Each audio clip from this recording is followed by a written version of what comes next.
नमस्कार, मैं साक्षी आप सभी का स्वागत करती हूं आपका न्यूज में।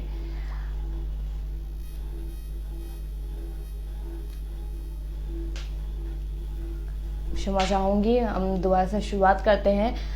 नमस्कार, मैं साक्षी आप सभी का स्वागत करती हूं आपका न्यूज में। आशा है आप सभी एकदम फिट एंड फाइन होंगे, चुस्त दुरुस्त तंदुरुस्त होंगे। लेकिन उससे पहले आज बाल दिवस है, तो आप सभी को, छोटे छोटे बच्चों को बाल दिवस की हार्दिक शुभकामनाएं। Happy children's day. और चाचा नेहरू के जन्मदिन पर हम उन्हें नमन करते हैं, हम उन्हें याद करते हैं। चलिए हम खबरों की शुरुआत करते हैं। तो हमेशा हर्षो उल्लास के साथ खबर में शुरुआत करती हूँ, तो आज खबरों की शुरुआत में हर्षोल्लास तो रहेगा ही। आफ्टर ऑल पाकिस्तान नहीं जीता, लेकिन ऐसा भी नहीं कह सकते, क्योंकि दुख इस बात का है कि इंडिया भी फिनाले तक नहीं पहुंच पाया। जी हाँ, हम खबरों की बात करें, खेलों की बात करें, तो आज हमारे साथ है T20 वर्ल्ड कप के विजेता। इंग्लैंड जीत चुका है ये वर्ल्ड कप, जो उन्होंने जीता था, इंग्लैंड ने जीता हमारा ये वर्ल्ड कप। उसकी बात करें, जब इंडिया पाकिस्तान का मैच, इंग्लैंड का मैच हुआ था सेमीफाइनल में, तो बहुत अच्छा इंग्लैंड ने अपना प्रदर्शन किया था, परंतु इंडिया ने भी बहुत अच्छा काम, मतलब अच्छा सपोर्ट किया अपने आप को। इंडिया के जितने भी हम फैंस थे उन्हें सपोर्ट किया, चीयर किया। वहीं अगर हम पाकिस्तान की बात करें, तो इंग्लैंड पाकिस्तान के साथ जब कल फिनाले खेल रहे थे, तब उनका कॉम्पिटिटर बहुत टफ था, यानी पाकिस्तान बहुत टफ कंपटीशन दे रहा था इंग्लैंड को, परंतु इंडिया से कम रन बनाए पाकिस्तान ने। ये गौर करने वाली बात है। जहां इंडिया ने 168 रन बनाए थे 9 विकेट पर, वहां पाकिस्तान ने 137 8 विकेट पर बनाए 20 ओवर के दौरान। वहीं इंग्लैंड ने 138 रन 5 विकेट पर 19 ओवर में बनाकर ये खिताब अपने नाम कर लिया था। ये बहुत खुशी की बात है कि खेल में हार जीत लगी रहती है, कोई भी जीते कोई भी हारे, ये जिंदगी है, हमें जिंदगी से आगे बढ़ते रहना है। अगर हम बात करें इंग्लैंड की, तो एक सर्वे में जो डाटा मैंने निकाला है, उस डाटा के हिसाब से इंग्लैंड में 2010 में T20 वर्ल्ड कप, गौर करने वाली बात यह है कि इंग्लैंड इस T20 वर्ल्ड कप के दौरान पहली ऐसी टीम है जो 2 बार T20 वर्ल्ड कप जीत चुकी है। जी हाँ, कल के मैच के बाद इंग्लैंड ने T20 वर्ल्ड कप जीता दूसरी बार, और उन्होंने पहली बार जीता था 2010 में। उसके बाद 2019 में इंग्लैंड ने ODI वर्ल्ड कप जीता था। आपको बता दें, ODI वर्ल्ड कप जो वन डे टेस्ट सीरीज होता है। अब वहीं साथ में T20 मैच भी कल इंग्लैंड ने जीता है 2022 में। ये बहुत अच्छी बात है, जहां इंग्लैंड ने 3 साल में ही दूसरा कप हासिल कर लिया, यानी 2019 से 2022 के दौरान उन्होंने दूसरा कप हासिल किया है। 2010 से अभी तक का सफर उनका थोड़ा लंबा रहा, परंतु इंग्लैंड पूरी कोशिश कर रहा है कि अपने आप को प्रूव करने का। और इसी के साथ साथ इंडिया को भी इंग्लैंड से बहुत सारी चीजें सीखनी चाहिए। शायद इंडिया के टीम मेंबर्स में थोड़ी सी कमी रह गई थी प्रैक्टिस की। कुछ प्लेयर्स ने बहुत अच्छा खेला, जहां तक हम हार्दिक पांड्या की बात करें, विराट कोहली की बात करें, सूर्य कुमार यादव की बात करें, उन्होंने बहुत अच्छा प्रदर्शन दिया इस पूरे वर्ल्ड कप के दौरान, जो ये पूरा वर्ल्ड कप चला। रोहित शर्मा वहीं पर थोड़े कच्चे खिलाड़ी दिखे इस बार के वर्ल्ड कप में, और इसी के साथ उन्होंने अपना रिटायरमेंट लेने का फैसला लिया है। ये दुख की बात है कि ये इनका आखिरी मैच था। वो रिटायरमेंट जल्द ही ले सकते हैं और लेने वाले हैं, परंतु अगर रोहित शर्मा अब कैप्टन नहीं तो कौन? जी हाँ, सुर्खियों में बात यही आ रही है कि अब इंडिया के कैप्टन के नाम में हार्दिक पांड्या का नाम जुड़ गया, यानी विराट कोहली, रोहित शर्मा और अब शायद हार्दिक पांड्या का नाम भी जुड़ सकता है। चलिए हम अगर पाकिस्तान की बात करें, तो पाकिस्तान के वो बेहतरीन 3 खिलाड़ी के बारे में मैं आपको बताऊंगी। उससे पहले मैं यहाँ पे थोड़ा विराम लेती हूँ और आप सभी से कहती हूँ कि आप सभी अगर ये वीडियो देख रहे हैं तो इसे लाइक करें, क्योंकि आपका और हमारा प्यार यूं ही बना रहे, खबरों का सिलसिला यूं ही बना रहे।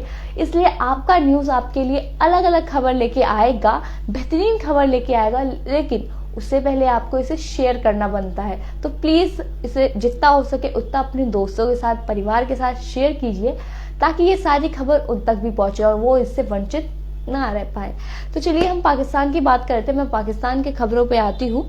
तो जहां हम पाकिस्तान की बात करते हैं तो पाकिस्तान में सबसे पहला नाम जिसका है, जिन्होंने सबसे ज्यादा रन बनाए, बाबर आजम से भी ज्यादा, शान मासूद ने सबसे ज्यादा रन बनाकर अपनी पारी, पाकिस्तान की पारी को अपने पाले में रख लिया था। वहीं अगर हम बात करें रिजवान की, तो रिजवान ने 15 रन बनाए हैं अपने बल्लेबाजी के दौरान। और वहीं पे शाहीन अफरीदी, ये नाम कल के मैच में सबसे ज्यादा वायरल नाम था। बाबर आजम और रिजवान और नासिम, ये सब एक अलग अलग नाम थे, लेकिन शाहीन अफरीदी एक अलग नाम के तौर पर उभर कर आ रहे थे। वो किस लिए, वो हम आपको बताते हैं। अगर शाहीन अफरीदी घायल नहीं होते, उनके घुटनों के बल वो कैच ना पकड़ने लगते, तो शायद कल का मैच वो जीत जाते, क्योंकि वो जितने ओवर में बॉल डालते उतना फायदेमंद होता। परंतु शाहीन अफरीदी शायद टक्कर दे सकते थे इंग्लैंड को, परंतु ऐसा ना हो सका। दुखद भरी बात है, लेकिन कोई बात नहीं, हम इससे हटकर थोड़ा बढ़ जाते हैं। चलिए, अगर मैं आपको बताऊं, बीबीसी के सर्वे के दौरान हमें पता चला कि बीसीसीआई कुछ ऐसे चंद प्लेयर्स की मिक्स टीम बनाना चाहता है। वो देखना चाहता है इन सब की मिक्स टीम बनकर क्या एक बॉम्ब बनता है, यानी हर चीज को मिक्स करके एक पटाखा बनाना चाहता है, एक बॉम्ब बनाना चाहता है, परमाणु बनाना चाहता है बीसीसीआई। उस 11 टीम के मेंबर्स के नाम मैं आपको बताती हूँ। हमने जो सर्च किया है, हमने निकाला है, उसके नाम मैं आपको बताती हूँ। सबसे पहला नाम, ये नाम किसी पहचान का मोहताज नहीं है, सबको पता है। ये बहुत अच्छे बल्लेबाज हैं, बहुत सॉफ्ट, मतलब ऐसे कहते बहुत सॉफ्ट बल्लेबाजी करते हैं, और ऐसी बल्लेबाजी कर कर जो देखने को मिलता है वो अविश्वसनीय है। तो बात करते हैं हम जॉस बटलर की। जी हाँ, पहले नंबर पर नाम है जॉस बटलर का। फिर दूसरे नंबर पर नाम है जिन्होंने सेमीफिनाले में सबसे ज्यादा रन बनाए थे, जी हाँ, एलेक्स हेल्स का। परंतु कल ये दोनों को पाकिस्तान की टीम ने आउट कर दिया। और सबसे बड़ी बात ये थी, जहां इंडिया के साथ खेलते वक्त बटलर और हेल्स ने सिर्फ दोनों ने ही अपनी अपनी जगह पर खड़े होकर एक दूसरे के साथ कोऑर्डिनेट कर इंडिया को हरा दिया। वहीं कल पाकिस्तान ने इन दोनों पर निशाना साधा था। इन दोनों के निशाने के साथ ही साथ ये दोनों आउट हो गए थे पाकिस्तान द्वारा। वहीं अगर हम बात करें, तीसरे नंबर पर भारतीय क्रिकेटर विराट कोहली हैं इस पूरे लिस्ट में। चौथे नंबर पर सूर्य कुमार यादव हैं। पांचवें नंबर पर ग्लेन फिलिप्स। छठे नंबर पर हार्दिक पांड्या। वहीं सातवें नंबर पर शादाब खान। आठवें नंबर पर सैम करन। वहीं नौवें नंबर पर शाहीन शाह अफरीदी। 10वें नंबर पर एनरिक नाट्या और 11वें नंबर पर मार्क वुड है। वर्ल्ड, अगर हम बात करें वर्ल्ड कप के जो इस 11 मेंबर्स की, तो इनके अलावा भी और कुछ खिलाड़ियों के नाम दिए गए हैं, जैसे कि Sikandar Raza, Glenn Maxwell, Ben Stokes, Arshdeep Singh और वनिंद्रू हसारंगा। ये और भी खिलाड़ियों के नाम दिए गए हैं जहां ये खेल सकते हैं, मतलब ये टीम बनाना चाहते हैं बीसीसीआई। ये बहुत अच्छी बात है कि बीसीसीआई एक नया आयाम रच रहा है, नए जंग की शुरुआत कर रहा है। यानी जंग को मैं किसी युद्ध के लिए नहीं कह रही, इस जंग का नाम है खेल का मैदान, खेलों का जंग, जहां अलग अलग कहते हैं ना, जब हम, जैसे एक छोटी सी बात है, हम कहते हैं जहां हम जब एंट्रेंस एग्जाम देते हैं तो अलग अलग स्कूल से, अलग अलग जगह से लोग आते हैं, और उस इंस्टीट्यूट को बड़ा कौन बनाता है? हम बच्चे मिलकर बनाते हैं, हम जो कैंडिडेट होता है वो बनाता है। यानी अगर मैं अपने स्कूल की टॉपर हूँ, वो अपने स्कूल का टॉपर है, तो अच्छे अच्छे लोग, चुनिंदा लोग चुनकर आते हैं इस इंस्टीट्यूट का नाम बढ़ाने। तो कहीं ना कहीं अध्यापक के साथ जो हमारे कोचेज हैं, इस खेल में जो कोचेज हैं, अंपायर्स हो गए, उन टीचर्स के साथ साथ, अध्यापक के साथ साथ संस्थान का जो ज्ञान और उत्साह बढ़ाते हैं वो बच्चे भी और कैंडिडेट भी होते हैं। उसी तरीके से ये है कि अलग अलग चुनिंदा देशों से लाए गए ये लोग एक नया आगाज लिखेंगे, नया आयाम लिखेंगे। आशा है आप सभी को ये खबरें अच्छी लग रही होंगी, तो प्लीज इसे लाइक और करते जाएं और इसे शेयर करना ना भूलें। वही हम बात करें, अगर आप इंडिया को दोबारा खेलते हुए देखना चाहते हैं और इंडिया इंडिया के नारे लगाकर उनको सपोर्ट करना चाहते हैं, तो आपको बता दें कि 18 नवंबर से न्यूजीलैंड और इंडिया स्क्वाड सीरीज स्टार्ट होने वाला है। 18 नवंबर से 12 PM ये इसकी शुरुआत होगी, जहां ये ODI मैच है, वनडे मैच चलेगा ये। और 18 नवंबर से 3 दिन चलेगा, लगातार नहीं लेकिन 3 दिन चलेगा। तो आप यहाँ पे इंडिया को एक नया रुख मोड़ते हुए देख सकते हैं, इंडिया एक नए फॉर्म में देख सकता है। लेकिन कुछ प्लेयर्स के चेंजेस के बाद यहाँ पे रोहित शर्मा नहीं दिखाई देंगे, विराट कोहली ने भी अपना नाम वापस ले लिया है। चलिए अगर हम खबरों की बात करें तो मुकेश अंबानी का जहां नाम आता है, हम उन्हें बहुत बड़ा वो समझते हैं, बिजनेसमैन बहुत ही, लेकिन उससे ज्यादा वो खेल प्रेमी है। हम खेलों की बात कर रहे थे तो बहुत ज्यादा खेल प्रेमी हैं, खेलों से बहुत ज्यादा जुड़े रहते हैं। जहां हम खेलों की बात करते हैं तो मुकेश अंबानी ने इंग्लिश फुटबॉल क्लब जिसका नाम है लिवरपूल FC को खरीदने का फैसला लिया है। वो भी इस दौड़ में शामिल हो गए हैं, अब हमें देखना होगा, मुझे क्षमा कीजिएगा, इस दौड़ में शामिल हो गए हैं। वो वैसे भी जो क्लब के ओनर है वो उसे बेचने की तैयारी में है। तो मुकेश अंबानी इस क्लब को खरीदना चाहते हैं। और वहीं अगर हम बात करें तो उनकी मुंबई इंडियंस के जो वो ओनर है, उन्होंने 5 बार ये ट्रॉफी जीती है चैंपियंस की। IPL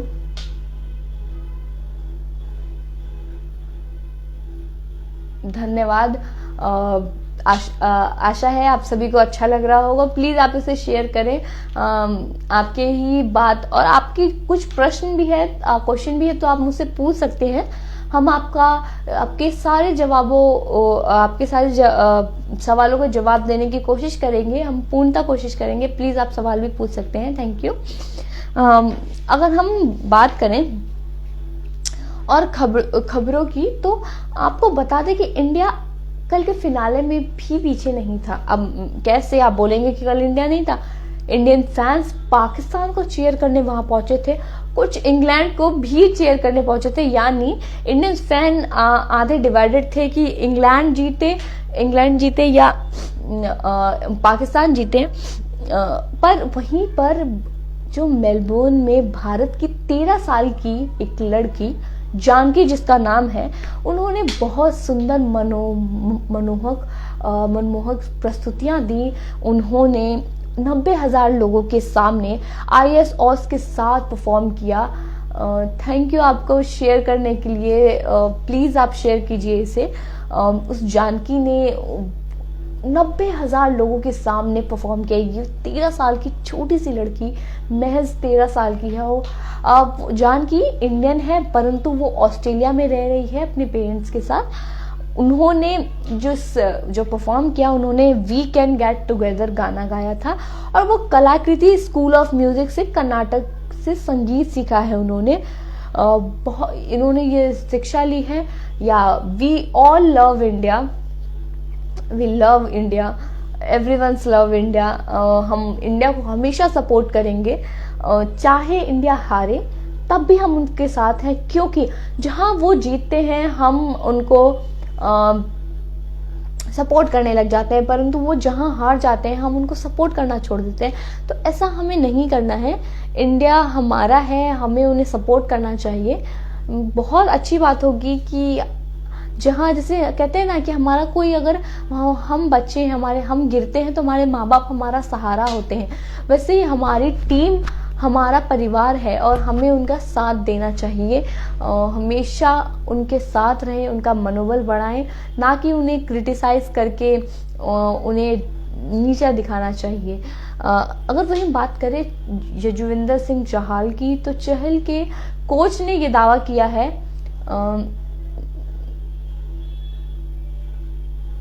जी बिल्कुल, यजुवेंद्र के कोच ने यह दावा किया है कि अगर उन्हें शुरुआत से ही ये खेल खिलाया जाता तो शायद आज इंडिया फिनाले जीत जाती।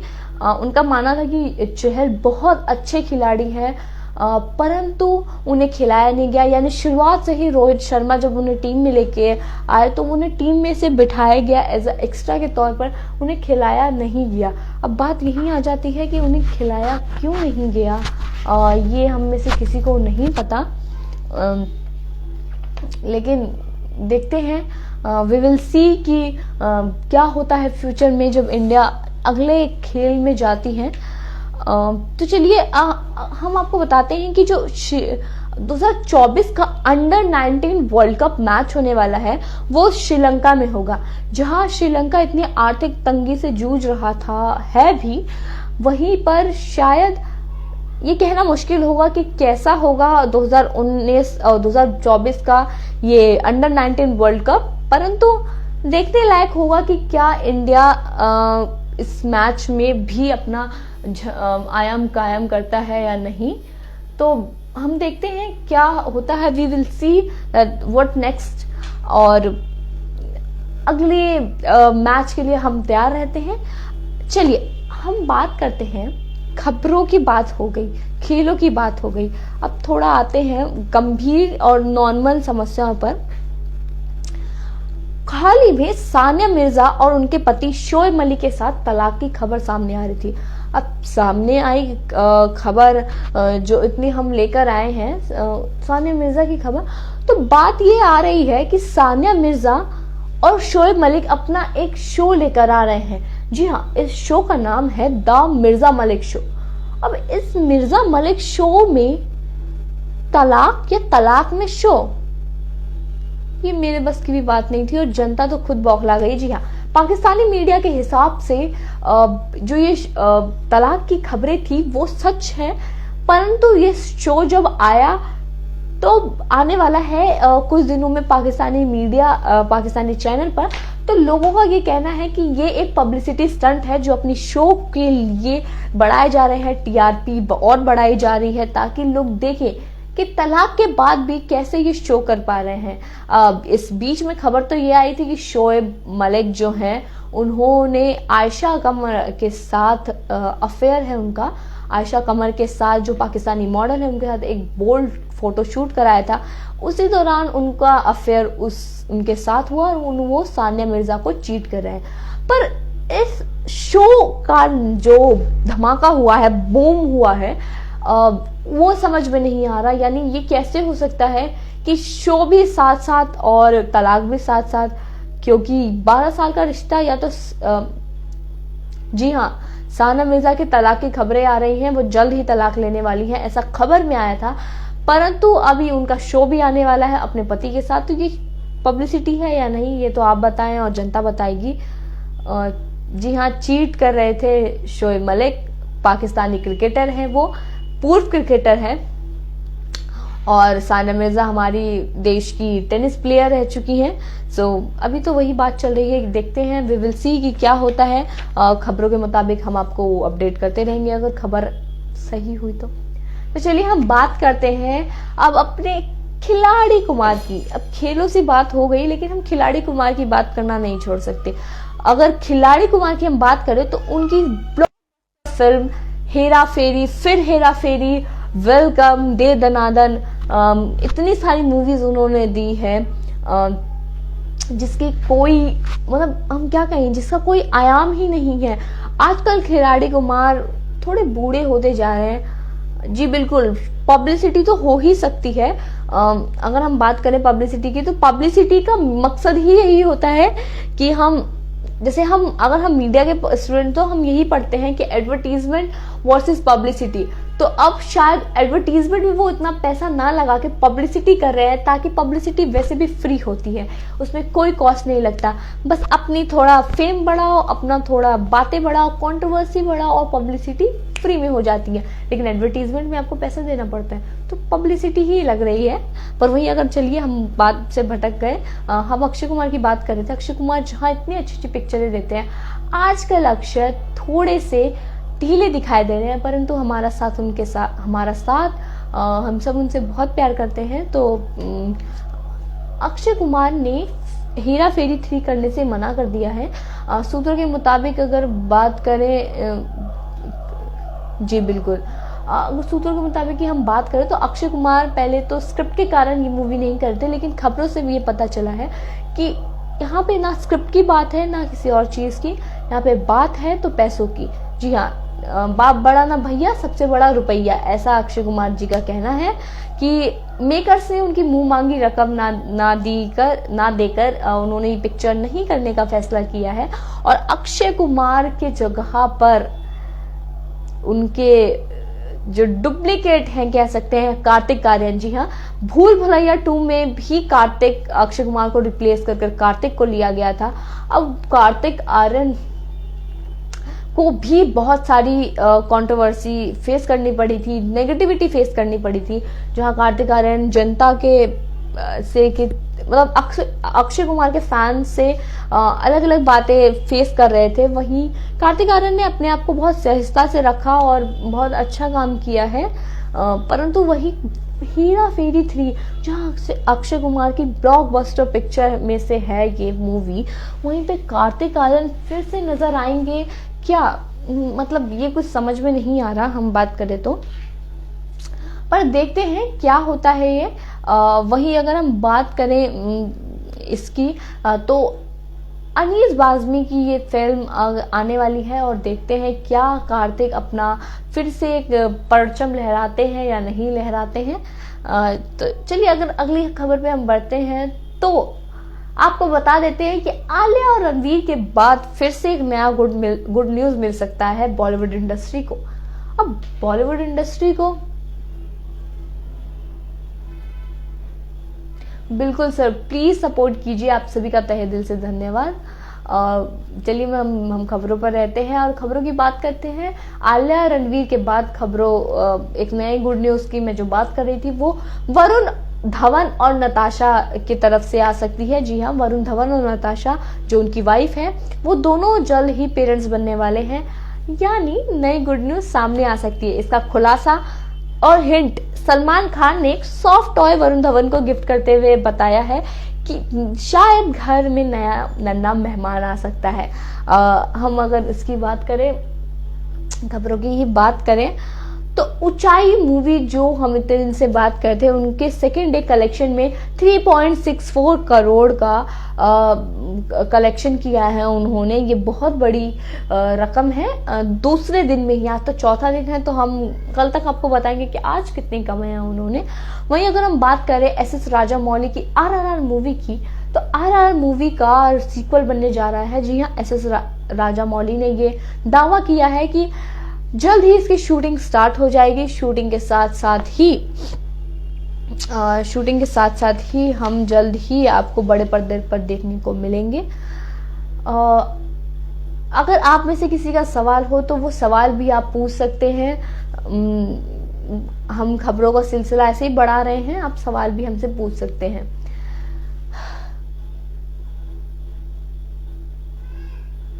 बिल्कुल धमाल मचा दिया था उस मूवी ने, देखने वाली मूवी थी वो तो।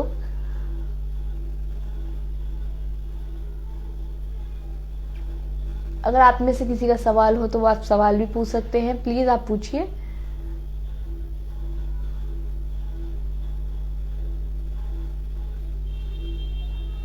चलिए मैं खबर आगे बढ़ाती हूँ, आप तब तक सवाल पूछेगा।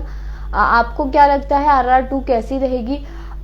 जैसे कि RRR इतनी ब्लॉकबस्टर थी, पूरे विदेश में जाके, चाहे जमान कह रही हूँ, जापान हो, जर्मनी हो, अलग अलग देशों में जाके RRR ने जहां धूम मचाया है, RRR 2 उसी उम्मीद से, जैसे हम कहते हैं ना, हमने बाहुबली देखी, बाहुबली 2 उससे ज्यादा, पुष्पा 3, आई थिंक पुष्पा 2 अभी तक नहीं आई है, तो पहले हम पुष्पा 2 देख लेते हैं, फिर पुष्पा 3 की बात करेंगे, क्योंकि पुष्पा 2 का तो पार्ट 1 ही अभी रिलीज हुआ था। 3 तो मतलब हम 2 की ही बात करें, अगर 2 वैसी, पर I like south Indian movies, बहुत अच्छी मूवीज है ये, अलग अलग जो उसमें आती है। तो अगर हम बात करें इस मूवी की, तो बहुत अच्छी मूवी है RRR, और मैं डेफिनेटली कहना चाहूंगी कि RRR 2 का सीक्वल बनना चाहिए, और बहुत ही धमाल मचाएगी ये मूवी। तो चलिए हम अगर बात करते हैं अगली मूवी की, तो अगली खबरों की, तो हम आपको बताते हैं जूही चावला ने अभी इन दिनों अपना 55th बर्थडे सेलिब्रेट किया है।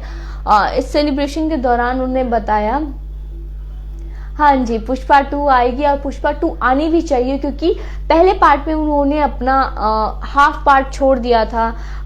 हमें नहीं पता आगे क्या होगा, लेकिन हम पूरी उम्मीद करेंगे कि कुछ तो अच्छा होना चाहिए। अगर हम वही बात करें जूही चावला की, तो जूही चावला को सक्सेस मिली, उनकी पिक्चर कयामत से कयामत तक, और आज तक जूही चावला बहुत ज्यादा ही सुर्खियों में है।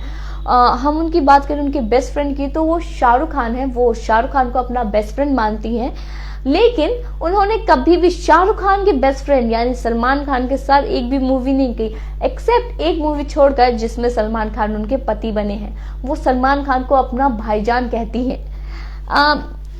अगर हम अगले खबरों पे बढ़ते हैं, तो आलिया रणवीर ने एक नया पर्चा जारी किया है। अब उस पर्चे में क्या है हम आपको बताते हैं। उस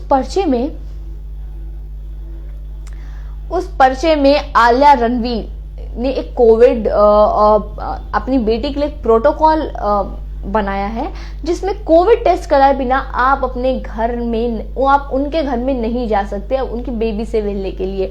मतलब कोई भी अलाउड नहीं है कोविड टेस्ट के बिना, और फोन भी उनके घर में अलाउड नहीं है। अच्छी बात है, ये प्रोटोकॉल्स एक न्यू बॉर्न बेबी के लिए होने ही चाहिए। हम देखते हैं कि क्या होगा आलिया रणवीर के नए उसका। अब हम वायरल वीडियोस की बात करते हैं। वायरल वीडियो की हम जहां बात करते हैं, नोरा फतेही से मिलकर उनकी एक फैन बहुत ज्यादा ही सेंटी हो गई, यानी फूट फूट कर रोने लगी।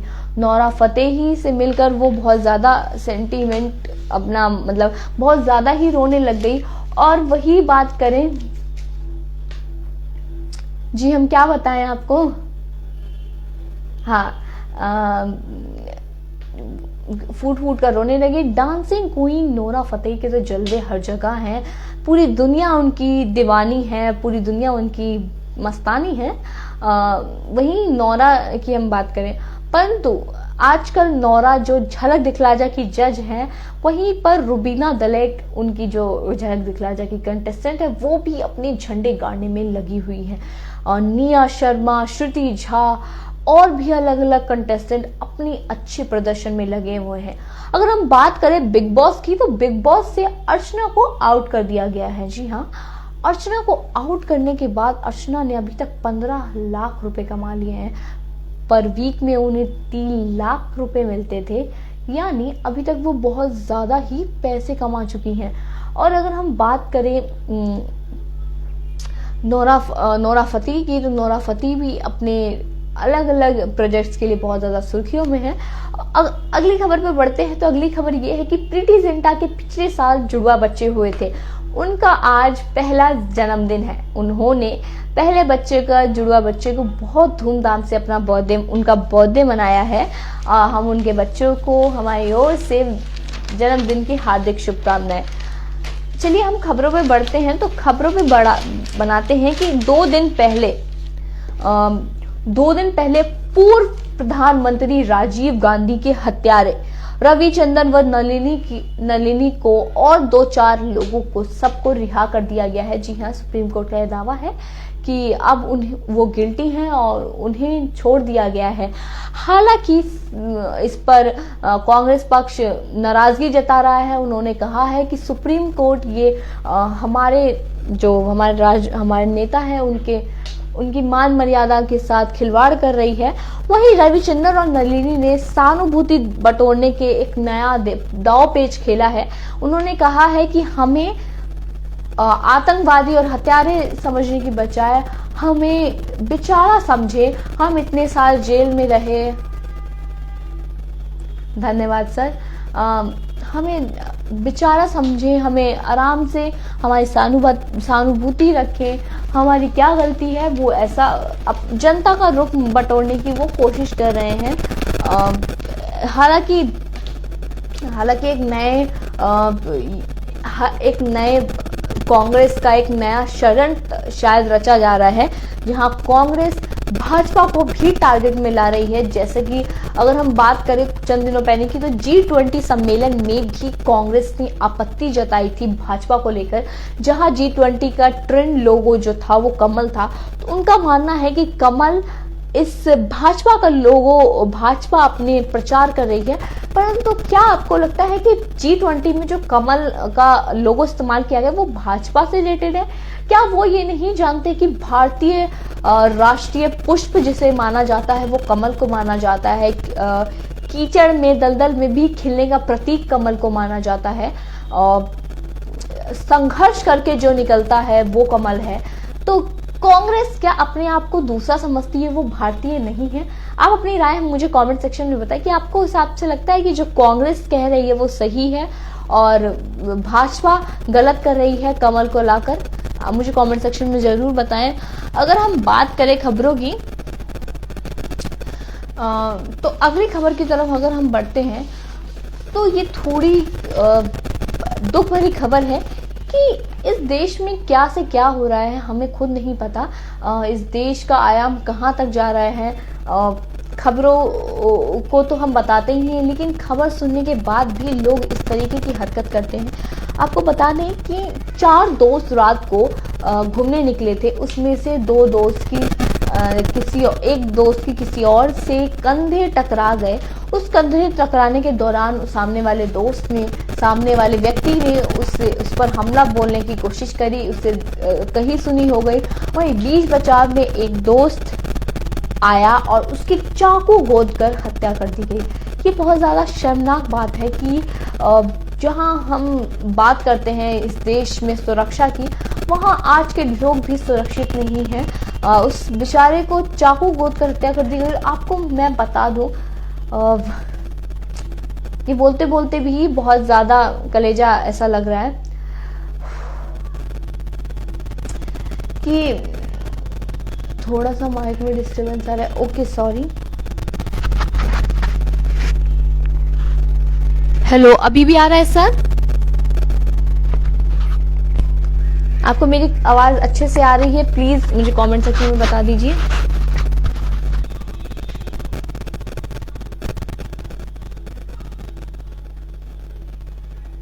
हेलो,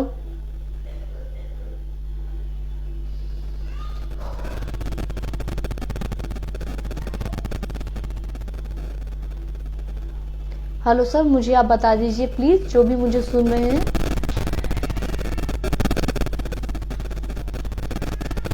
ओके, धन्यवाद। चलिए, तो मैं वही खबर बताई थी। उस व्यक्ति को उसके छाती, उसके फेफड़े, उसके जांग, उसके पैर, उसकी आंख, यानी एक दर्जन वार कर उसकी मौत कर दी गई। ये खबर बोलने लायक नहीं थी, लेकिन मुझे बोलना पड़ रहा है क्योंकि आपको खबर बतानी है।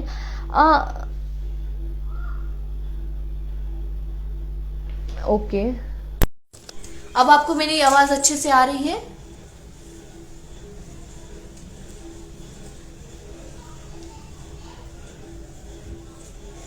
हेलो, मेरी आवाज अच्छे से आ रही है आपको?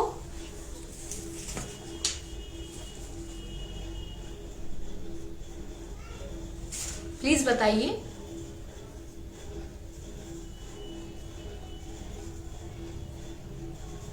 चलिए, मैं आगे बढ़ती हूँ। आवाज तो आ ही रही होगी। अगर हम जी धन्यवाद। अगर हम बात करें दिल्ली की, तो इतने दिनों से हम दिल्ली के प्रदूषण की बात करें, दिल्ली के भूकंप की बात करें, तो दिल्ली में रहने वाले लोग परेशान हो गए हैं इस पॉल्यूशन से। जहां हम घर से बाहर निकलते हैं, पॉल्यूशन हमारे मुंह पर होता है, यानी हमें अब कोविड का खतरा नहीं है मास्क पहनने के लिए। हमें मास्क पहनना जरूरी है इस पॉल्यूशन से बचने के लिए, क्योंकि दिल्ली की जो वायु है एकदम बेहद बदतर होते जा रही है। यहाँ पे सांस लेना मुश्किल हो चुका है। आप खबर सुन रहे होंगे, लेकिन हम अपनी बात अगर बताएं तो हम सच में बाहर जब निकलते हैं तो दिल्ली बहुत ही ज्यादा प्रदूषित है। हम सब सरकार विनती करती है कि प्लीज आप सभी मास्क पहने, कम से कम अपने जो निजी वाहन है उसका कम से कम उपयोग करें, क्योंकि जितना आप इस्तेमाल करेंगे, आप सहायता लेकर जा सकते हैं। आप सार्वजनिक जो है उसका इस्तेमाल करें, जो सबके लिए बनी हुई है, प्लीज उसका इस्तेमाल करें ताकि दिल्ली को इस प्रदूषण से मुक्त कर दिया जाए। दिल्ली में ऐसे लगता है अगर कोई बाहर से आएगा गोरा व्यक्ति तो वो काला हो जाएगा दिल्ली में आकर। दिल्ली वाले लोग ऐसे हो गए हैं, तो मैं काले गोरे की तो बात नहीं कर सकती, परंतु बाहरी लोग के लिए बहुत मुश्किल है। मैं तो सांस ही फूल गई, सॉरी। चलिए अगर हम अगली खबर की तरफ बढ़ते हैं, तो 42 किलो गांजा बरामद हुआ है नई दिल्ली रेलवे स्टेशन पर। जी हाँ, इसमें 2 महिलाएं गिरफ्तार हो गई हैं और वो तस्कर गिरफ्तार हुई हैं 2 महिलाएं। इस दौरान 42 किलो गांजा बहुत बड़ी बात होती है, यानी ड्रग्स का मामला अभी भी थमा नहीं है। ड्रग्स जहां तक बढ़ते जा रहा है ये बहुत बड़ी बात है। जहां खबर यही बताई जा रही है कि 2 सूटकेस में भरकर वो लेकर जा रही थी ये। हम बात करें नारी शक्ति की, तो आम आदमी पार्टी अब नारी सशक्तिकरण को धार दे रहा है।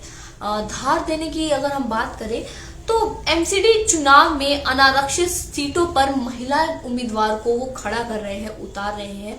इस बार महिलाएं दिखेंगी आपको नए वोटर्स के रूप में और नए कैंडिडेट के रूप में जहां एमसीडी चुनाव होने वाले हैं।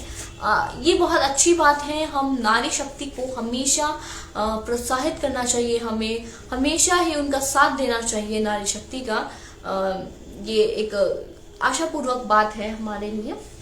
अगर हम खबरों को और आगे बढ़ाएं तो आम आदमी पार्टी के पूर्व मनोनीत निगम पार्षद हसीब उल हसन ने हंगामा खड़ा कर दिया है। उनका हंगामा इस बार हाई वोल्टेज हंगामा है। वो किस लिए?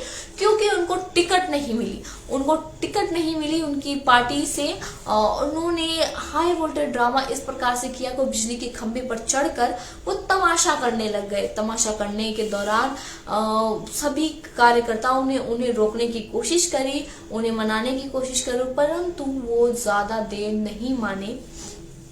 बहुत बड़ी बात होगी कि ये बहुत बदी हरकत थी उनकी तरफ से। अगर हम बात करें पंजाब की, तो पंजाब में 3 महीने तक हथियारों के नए लाइसेंस पर रोक लगा दी गई है। हथियार जो भी हथियार सप्लाई होते थे, अब से वो हथियार सप्लाई नहीं होंगे। हथियारों की बात ही हम कर रहे हैं, तो पंजाब में सबसे ज्यादा जो होती है अब उस पर रोक लगा दी गई है। अलग अलग खबरें भी बढ़ती रहेंगी। और हम अगर अगली खबर की तरफ बढ़े तो ये जो बवाल है, अगर मैं आपको एक खबर बताऊं तो हम खबर की बात करते हैं कि भाजपा के एक मौजूदा और 4 पूर्व विधायकों ने निर्दलीय चुनाव लड़ने की दी धमकी। यानी जब इस चुनाव की बात कर रहे थे हम, तो टिकट नहीं मिलने के बाद इस पर उन पर दबाव बढ़ गया है। वो एक दूसरे को धमकी दे रहे हैं, पूर्व निर्दलीय चुनाव ने की धमकी दे रहे हैं कि वो इस जीत को हासिल करना चाहते हैं, वो कैसे भी ये चुनाव लड़ना ही चाहते हैं।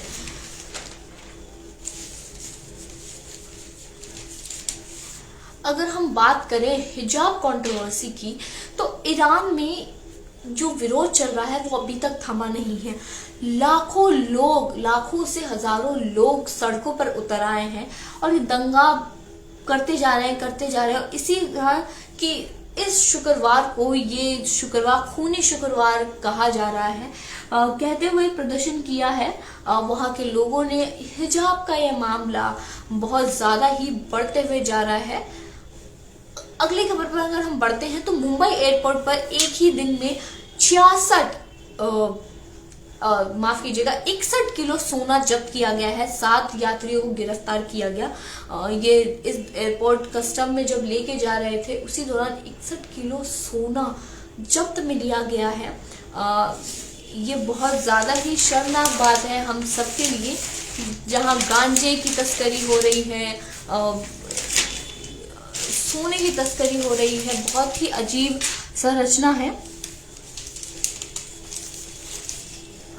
वही हम बात करें यूक्रेन और रशिया के युद्ध की, तो जेलेंस्की ने कहा है कि पूरे यूक्रेन को रूसी सेना से आजाद कराएंगे। यानी उनका ये दावा है कि अब शायद यूक्रेन इस जंग से बाहर निकल जाएगा, पूरे यूक्रेन को रूसी सेना से आजाद कराएंगे वो। लेकिन ऐसा कर पाएंगे वो या नहीं, प्लीज आप मुझे कमेंट सेक्शन में जरूर बताएं। चलिए हम खबरों का आयाम मैं यहीं पे आज समाप्त करती हूँ, क्योंकि खबर यहाँ पे समाप्त होने लगे हैं मेरे पास। तो इस खबरों के सिलसिले को हम यहीं पे समाप्त करते हुए एक छोटी सी टिप्पणी आपको देना चाहते हैं। इस पॉल्यूशन भरे माहौल में अगर आप रहते हैं, नहीं भी रहते हैं तो अपना ठंड बढ़ते जा रहा है, तो आप अपना ख्याल अपने शारीरिक तरीके से रख सकते हैं। सुबह उठकर आप जरूर से जरूर आप गुड़ और शहद का सेवन कर सकते हैं। आप शहद और लहसुन का सेवन कर सकते हैं, जिससे आपकी शरीर में गर्मी बनी रहे, आपकी इम्यूनिटी सिस्टम बहुत स्ट्रांग रहे। मेरा काम है आपको अपनी फिटनेस टिप, पर्सनालिटी टिप देना, जहां आपके लिए काम आएगी, क्योंकि हम आपके हैं, आप हमारे हैं, और आपका परिवार, आपका न्यूज आपका है। वहीं आप शहद और लहसुन के साथ गुड़ का सेवन कर सकते हैं। गुड़, गर्म पानी ले सकते हैं, तो आपके इम्यूनिटी सिस्टम के साथ आपका शरीर गर्म रहेगा। आप ठंड से लड़ सकते हैं, यानी आप ठंड में जितने भी कपड़े पहन ले उससे आप लड़ सकते हैं। आशा है आपको ये खबरें अच्छी लगी हो। अगर अच्छी लगी हो तो इसे शेयर करें पोस्ट होने के बाद भी, और इसे लाइक करना ना भूलें। धन्यवाद।